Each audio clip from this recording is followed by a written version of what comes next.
بسم الله الرحمن الرحيم. ياسين والقرآن الحكيم إنك لمن المرسلين على صراط مستقيم تنزيل العزيز الرحيم لتنذر قوما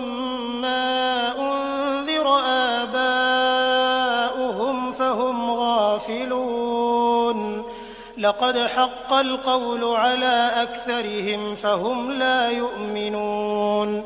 إنا جعلنا في أعناقهم أغلالا فهي إلى الأذقان فهم مقمحون وجعلنا من بين أيديهم سدا ومن خلفهم سدا فأغشيناهم فهم لا يبصرون وسواء عليهم أأنذرتهم أم لم تنذرهم لا يؤمنون إنما تنذر من اتبع الذكر وخشي الرحمن بالغيب فبشره بمغفرة وأجر كريم إنا نحن نحيي الموتى ونكتب ما قدموا وآثارهم وكل شيء أحصيناه في إمام مبين واضرب لهم مثلا أصحاب القرية إذ جاءها المرسلون إذ أرسلنا إليهم 2 فكذبوهما فعززنا بثالث فقالوا إنا إليكم مرسلون قالوا ما أنتم إلا بشر مثلنا وما أنزل الرحمن من شيء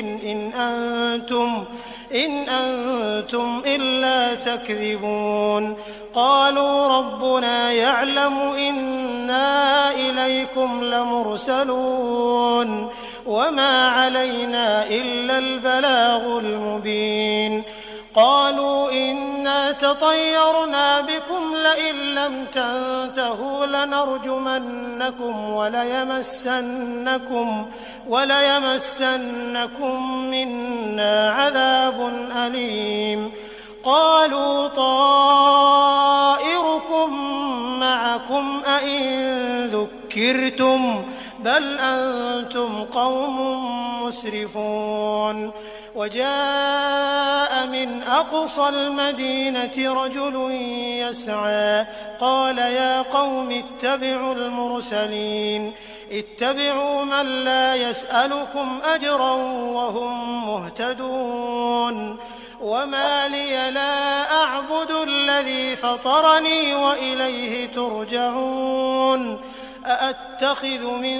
دونه آلهة إن يردني الرحمن بضر لا تغن عني شفاعتهم شيئا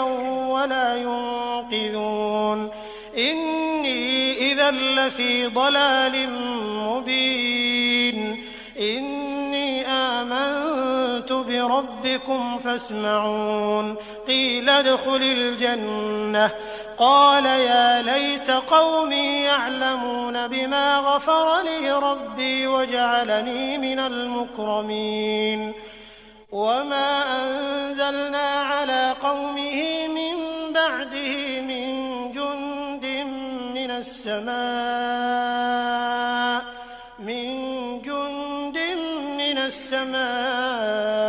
وما كنا منزلين إن كانت إلا صيحة واحدة فإذا هم خامدون يا حسرة على العباد ما يأتيهم من رسول إلا كانوا به يستهزئون ألم يروا كم أهلكنا قبلهم من القرون أنهم إليهم لا يرجعون وإن كل لما جميع لدينا محضرون وآية لهم الأرض الميتة أحييناها فأخرجنا منها حبا فمنه يأكلون وجعلنا فيها جنات من نخيل وأعناب وفجرنا فيها من العيون ليأكلوا من ثمره وما عملته أيديهم أفلا يشكرون سبحان الذي خلق الأزواج كلها مما تنبت الأرض ومن أنفسهم ومما لا يعلمون وآية لهم الليل نسلخ منه النهار فإذا هم مظلمون والشمس تجري لمستقر لها ذلك تقدير العزيز العليم والقمر قدرناه منازل حتى عاد كالعرجون القديم لا الشمس ينبغي لها أن تدرك القمر ولا الليل سابق النهار وكل في فلك يسبحون وآية لهم أنا حملنا ذريتهم في الفلك المشحون وخلقنا لهم من مثله ما يركبون وإن نشأ نغرقهم فلا صريخ لهم ولا هم ينقذون إلا رحمة منا ومتاعا إلى حين وإذا قيل لهم اتقوا ما بين أيديكم وما خلفكم لعلكم ترحمون وما تأتيهم من آية من آيات ربهم إلا كانوا عنها معرضين وإذا قيل لهم أنفقوا مما رزقكم الله قال الذين كفروا للذين آمنوا أنطعم من لو يشاء الله أطعمه إن أنتم إلا في ضلال مبين ويقولون متى هذا الوعد إن كنتم صادقين ما ينظرون إلا صيحة واحدة تأخذهم وهم يخصمون فلا يستطيعون توصية ولا إلى أهلهم يرجعون ونفخ في الصور فإذا هم من الأجداث إلى ربهم ينسلون قالوا يا ويلنا من بعثنا من مرقدنا هذا ما وعد الرحمن وصدق المرسلون إن كانت إلا صيحة واحدة فإذا هم جميع لدينا محضرون فاليوم لا تظلم نفس شيئا ولا تجزون إلا ما كنتم تعملون إن أصحاب الجنة اليوم في شغل فاكهون هم وأزواجهم في ظلال على الأرائك متكئون لهم فيها فاكهة ولهم ما يدعون سلام قولا من رب رحيم وامتازوا اليوم أيها المجرمون ألم أعهد إليكم يا بني آدم ألا تعبدوا الشيطان إنه لكم عدو مبين وأن اعبدوني هذا صراط مستقيم ولقد أضل منكم جبلا كثيرا أفلم تكونوا تعقلون هذه جهنم التي كنتم توعدون اصلوها اليوم بما كنتم تكفرون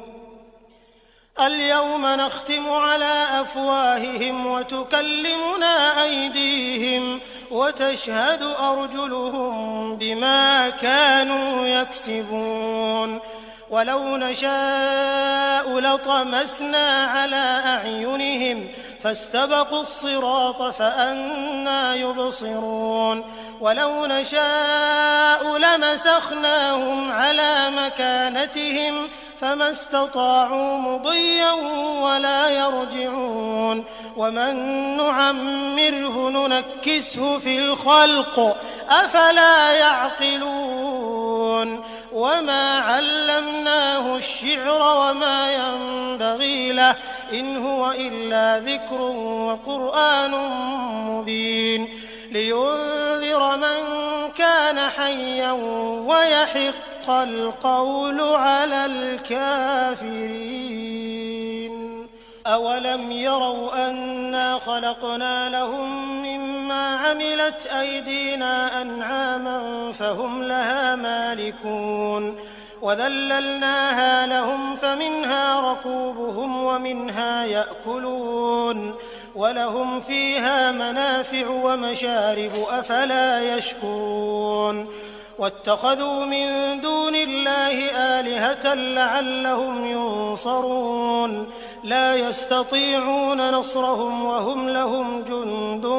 محضرون فلا يحزنك قولهم إنا نعلم ما يسرون وما يعلنون أولم ير الإنسان أنا خلقناه من نطفة فإذا هو خصيم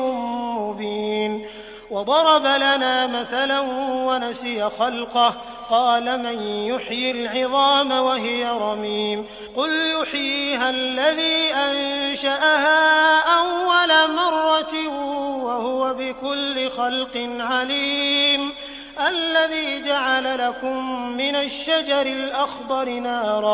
نارا فإذا أنتم منه توقدون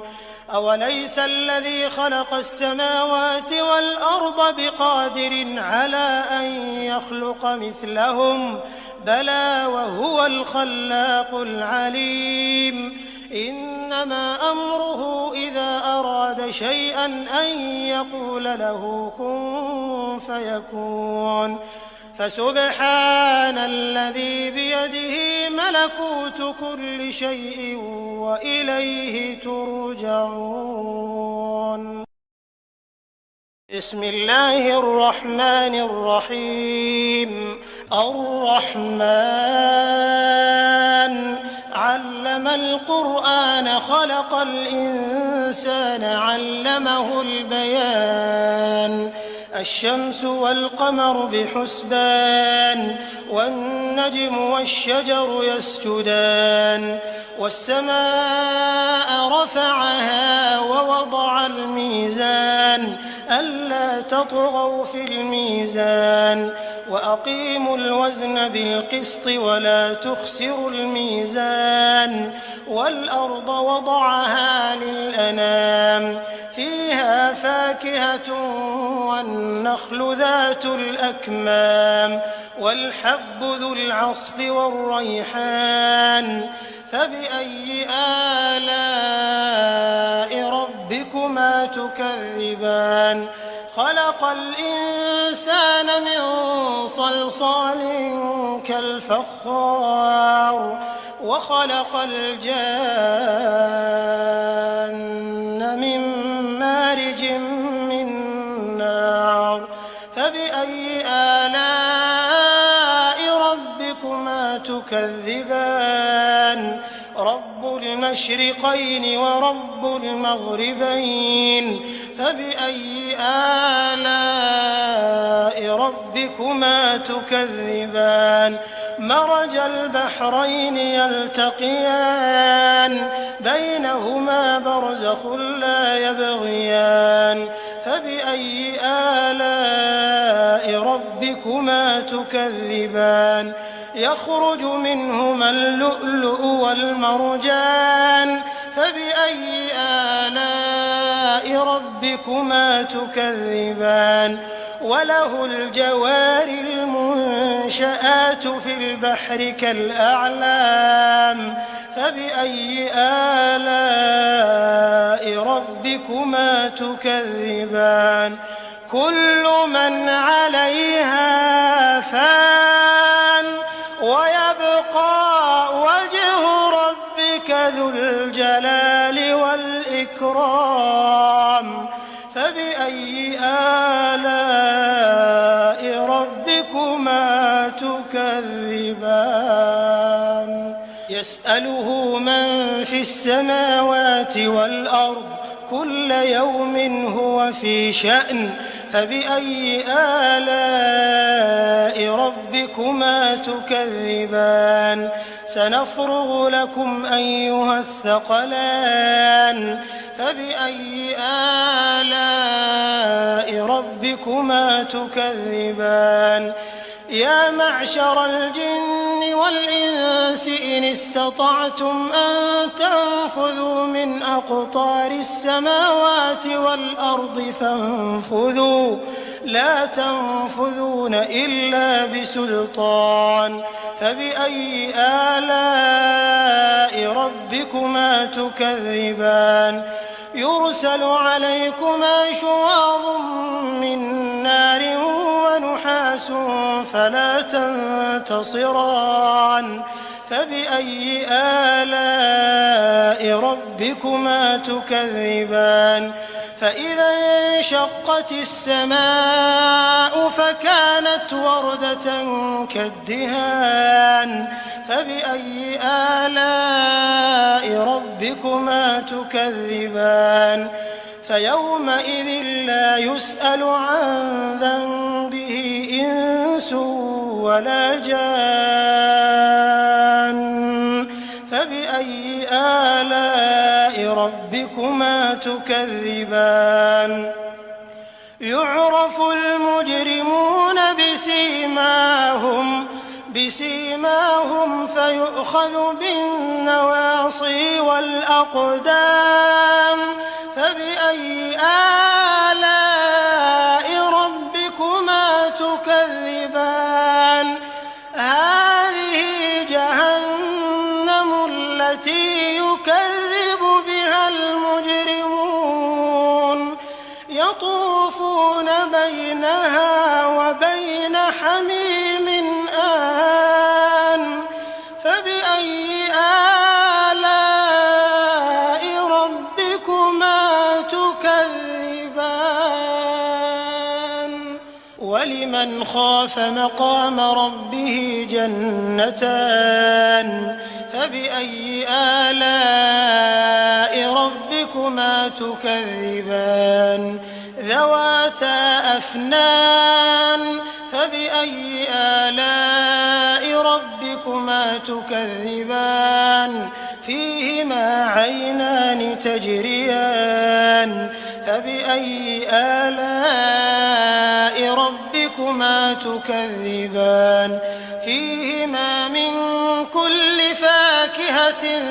زوجان فبأي آلاء ربكما تكذبان متكئين على فرش بطائنها من استبرق وجنى الجنتين دان فبأي آلاء ربكما تكذبان فيهن قاصرات الطرف لم يطمثهن إنس قبلهم ولا جان فبأي آلاء ربكما تكذبان كأنهن الياقوت والمرجان فبأي آلاء ربكما تكذبان هل جزاء الإحسان إلا الإحسان فبأي آلاء ربكما تكذبان ومن دونهما جنتان فبأي آلاء ربكما تكذبان مدهامتان فبأي آلاء ربكما تكذبان فيهما عينان نضاختان فبأي آلاء ربكما ربكما تكذبان فيهما فاكهة ونخل ورمان فبأي آلاء ربكما تكذبان فيهن خيرات حسان فبأي آلاء ربكما تكذبان حور مقصورات في الخيام فبأي آلاء ربكما تكذبان لم يطمثهن إنس قبلهم ولا جان فبأي آلاء ربكما تكذبان متكئين على رفرف خضر وعبقري حسان فبأي آلاء ربكما تكذبان تبارك اسم ربك ذي الجلال والإكرام. بسم الله الرحمن الرحيم. ياسين والقرآن الحكيم إنك لمن المرسلين على صراط مستقيم تنزيل العزيز الرحيم لتنذر قوما ما أنذر آباؤهم فهم غافلون لقد حق القول على أكثرهم فهم لا يؤمنون إنا جعلنا في أعناقهم أغلالا فهي إلى الأذقان فهم مقمحون وجعلنا من بين أيديهم سدا ومن خلفهم سدا فأغشيناهم فهم لا يبصرون وسواء عليهم أأنذرتهم أم لم تنذرهم لا يؤمنون إنما تنذر من اتبع الذكر وخشي الرحمن بالغيب فبشره بمغفرة وأجر كريم إنا نحن نحيي الموتى ونكتب ما قدموا وآثارهم وكل شيء أحصيناه في إمام مبين واضرب لهم مثلا أصحاب القرية إذ جاءها المرسلون إذ أرسلنا إليهم 2 فكذبوهما فعززنا بثالث فقالوا إنا إليكم مرسلون قالوا ما أنتم إلا بشر مثلنا وما أنزل الرحمن من شيء إن أنتم إلا تكذبون قالوا ربنا يعلم إنا إليكم لمرسلون وما علينا إلا البلاغ المبين قالوا إنا تطيرنا بكم لئن لم تنتهوا لنرجمنكم وليمسنكم منا عذاب أليم قالوا طائركم معكم أئن ذكرتم بل أنتم قوم مسرفون وجاء من أقصى المدينة رجل يسعى قال يا قوم اتبعوا المرسلين اتبعوا من لا يسألكم أجرا وهم مهتدون وما لي لا أعبد الذي فطرني وإليه ترجعون أأتخذ من دونه آلهة إن يردني الرحمن بضر لا تغن عني شفاعتهم شيئا ولا ينقذون إني إذا لفي ضلال مبين إني آمنت بربكم فاسمعون قيل ادخل الجنة قال يا ليت قومي يعلمون بما غفر لي ربي وجعلني من المكرمين وما أنزلنا على قومه من بعده من جند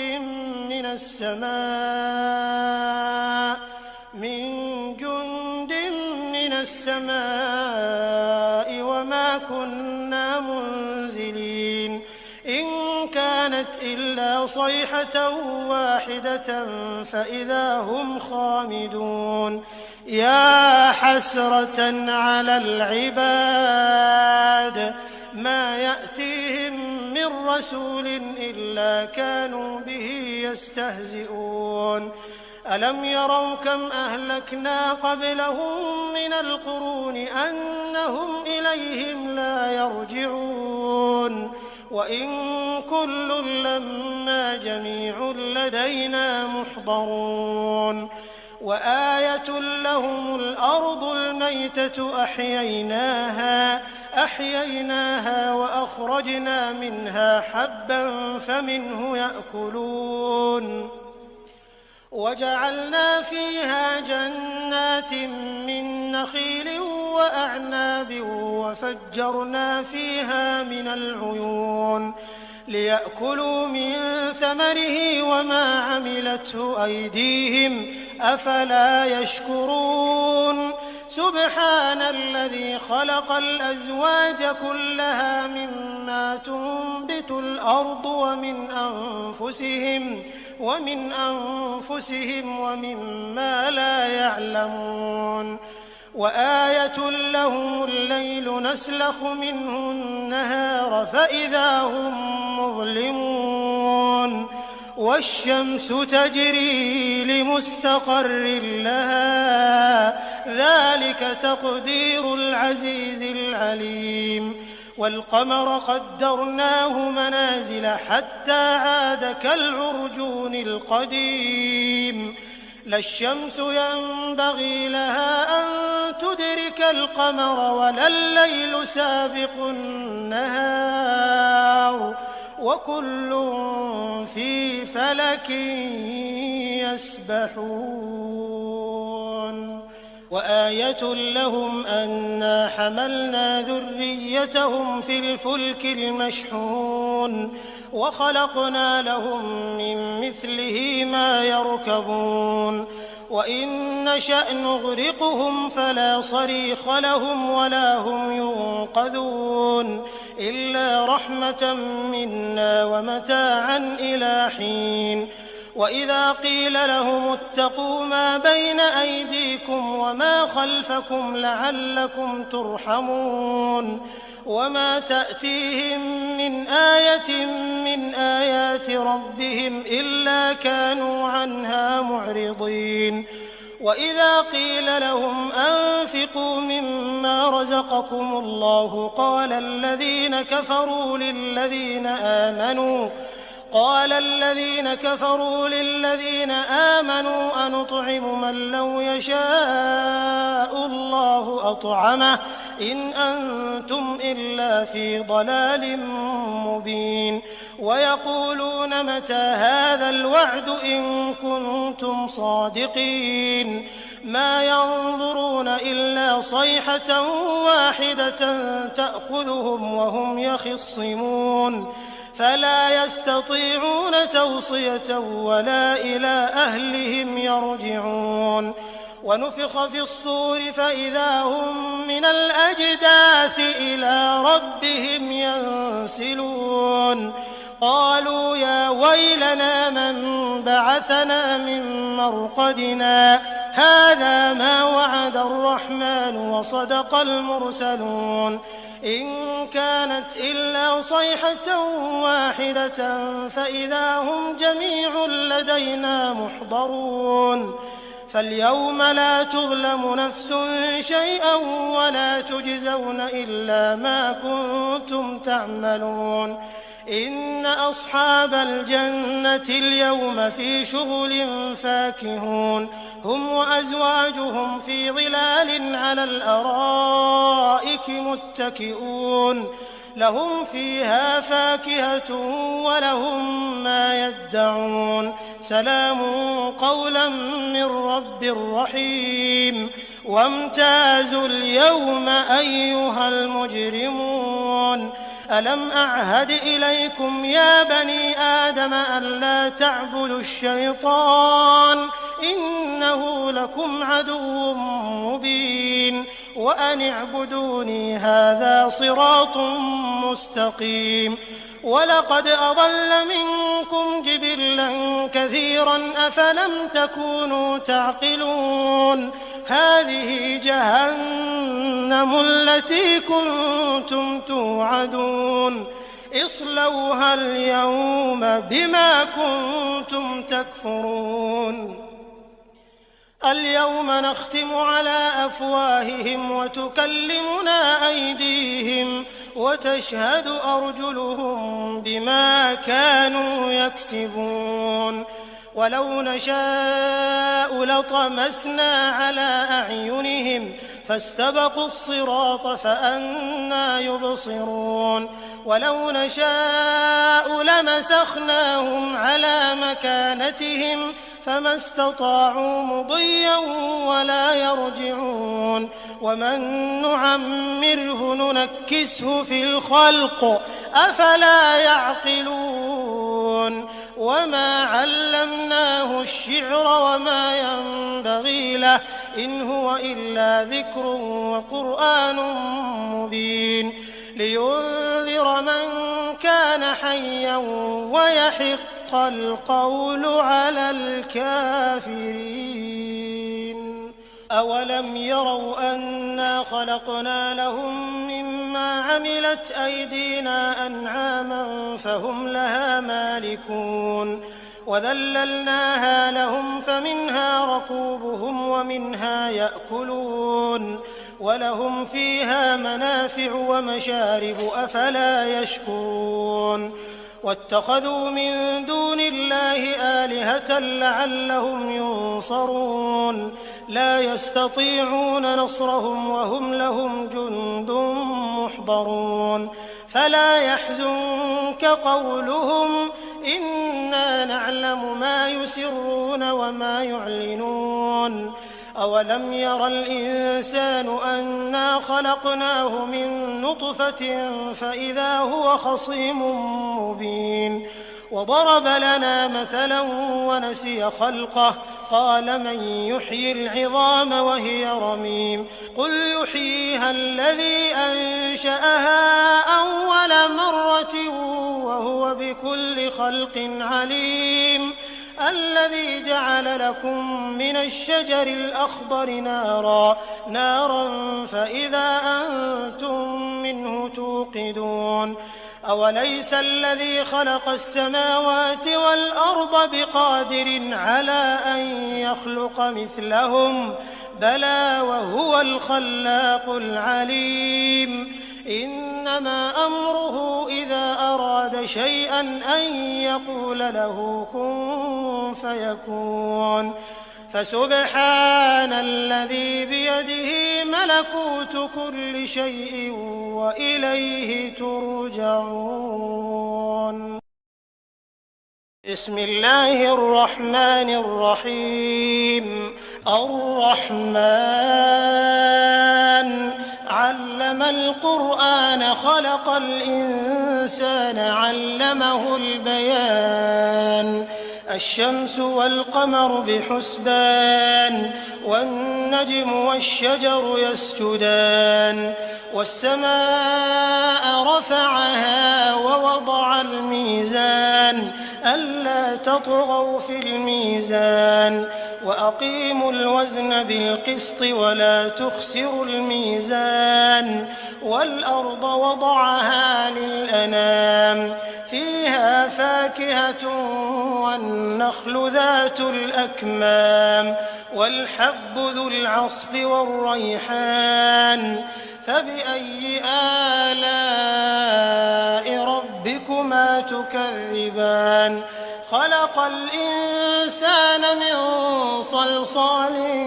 كالفخار وخلق الجان من مارج من نار فبأي آلاء ربكما تكذبان رب المشرقين ورب المغربين فبأي آلاء ربكما تكذبان مرج البحرين يلتقيان بينهما برزخ لا يبغيان فبأي آلاء ربكما تكذبان يخرج منهما اللؤلؤ والمرجان فبأي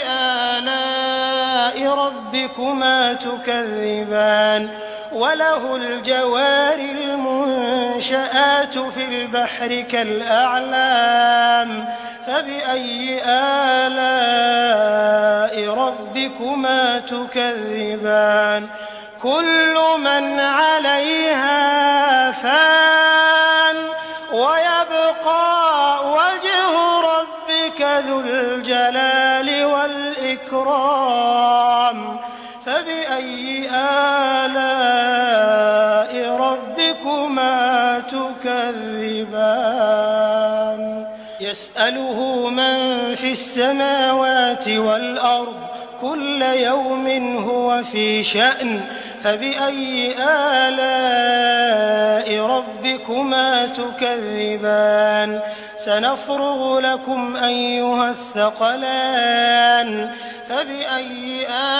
آلاء ربكما تكذبان يا معشر الجن والإنس إن استطعتم أن تنفذوا من أقطار السماوات والأرض فانفذوا لا تنفذون إلا بسلطان فبأي آلاء ربكما تكذبان يرسل عليكما شواظ